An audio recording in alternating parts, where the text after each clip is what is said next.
एक बार एक महात्मा एकांत जंगल में वर्षों से कठोर तपस्या और साधना में लीन थे। उनका जीवन पूरी तरह से ईश्वर को समर्पित था। वे न तो संसार के किसी प्रपंच में पड़ते थे और न ही किसी भौतिक आकर्षण से प्रभावित होते थे।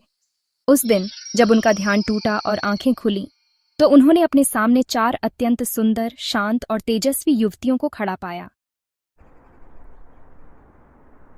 यह दृश्य उनके लिए आश्चर्यजनक था, क्योंकि इतने वर्षों की साधना में उन्होंने किसी भी मनुष्य को इस निर्जन वन में नहीं देखा था। उन्होंने उन युवतियों से पूछा, तुम कौन हो और इस सुनसान जंगल में क्या कर रही हो? मैंने तो आज तक तुम्हें यहाँ नहीं देखा। हे महात्मा, मैं बुद्धि हूँ और मैं आपके मस्तिष्क में निवास करती हूँ। मैं ही वह तत्व हूँ जो विचार, विवेक और निर्णय की शक्ति देती हूँ। मैं लज्जा हूँ और मेरा वास आपकी आंखों में है। जब कोई व्यक्ति संयमित दृष्टि रखता है तब मैं उसमें बनी रहती हूँ। मैं दया हूँ और मैं हृदय में निवास करती हूँ। जब मनुष्य दूसरों के दुहक को अपना समझता है तब मैं प्रकट होती हूँ। मैं शक्ति हूँ और मैं आपके संपूर्ण शरीर में व्याप्त हूँ। जब आप अपने कर्तव्यों, साधना और आत्मबल से जुड़ते हैं तो मैं सक्रिय रहती हूँ। महात्मा ने चारों की बातें ध्यानपूर्वक सुनी और फिर शांत स्वर में बोले, तुम सब मेरे शरीर में निवास करती हो, लेकिन मैं केवल यह शरीर नहीं हूं। मैं वह चेतना हूं जो शरीर, मन, बुद्धि और इन सभी भावनाओं से परे है।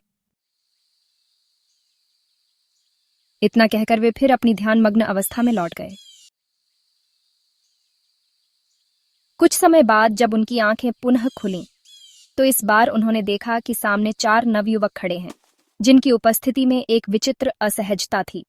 उन्होंने पूछा, तुम लोग कौन हो और इस जंगल में क्या कर रहे हो? कुछ समय बाद जब उनकी आंखें पुनः खुलीं, तो इस बार उन्होंने देखा कि सामने 4 नवयुवक खड़े हैं, जिनकी उपस्थिति में एक विचित्र असहजता थी। उन्होंने पूछा, तुम लोग कौन हो और इस जंगल में क्या कर रहे हो?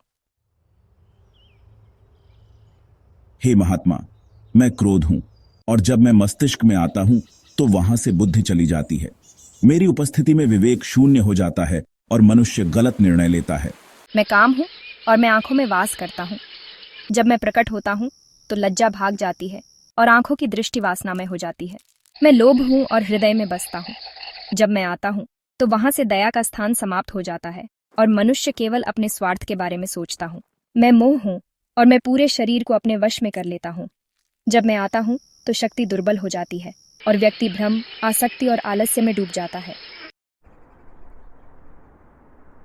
महात्मा उन चारों की बातें सुनकर बोले, हाँ, तुम सब मेरे भीतर ही हो और मैं जानता हूं कि जब तुम आते हो तब मेरे सद्गुण पीछे हट जाते हैं। परंतु मैं यह नहीं भूलता कि मैं यह सब नहीं हूं। मैं न क्रोध हूं, न काम, न लोभ, न मोह। मैं न बुद्धि हूं, न लज्जा, न दया, न शक्ति।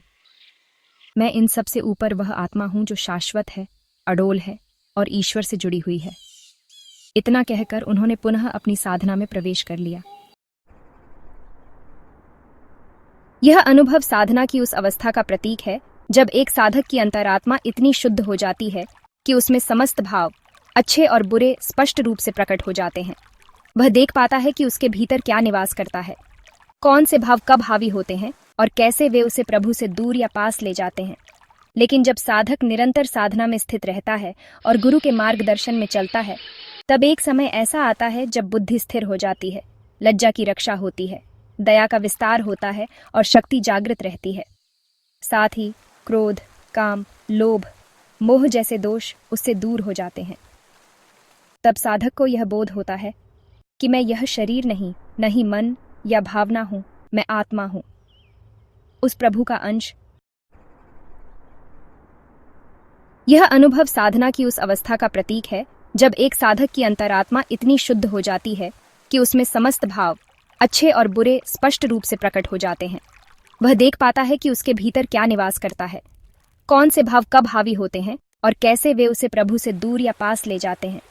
लेकिन जब साधक निरंतर साधना में स्थित रहता है और गुरु के मार्गदर्शन में चलता है, तब एक समय ऐसा आता है जब बुद्धि स्थिर हो जाती है, लज्जा की रक्षा होती है, दया का विस्तार होता है और शक्ति जागृत रहती है। साथ ही क्रोध, काम, लोभ, मोह जैसे दोष उससे दूर हो जाते हैं। तब साधक को यह बोध होता है कि मैं यह शरीर नहीं, न ही मन या भावना हूं, मैं आत्मा हूं, उस प्रभु का अंश। यही वह बिंदु है जहां आत्मबोध होता है, गुरु की महिमा का वास्तविक अनुभव होता है, और तब यह श्लोक जीवन में उतर आता है। गुरु गोविंद दू खड़े, काके लागू पाए, बलिहारी गुरु आपकी, गोविंद दियो बताए।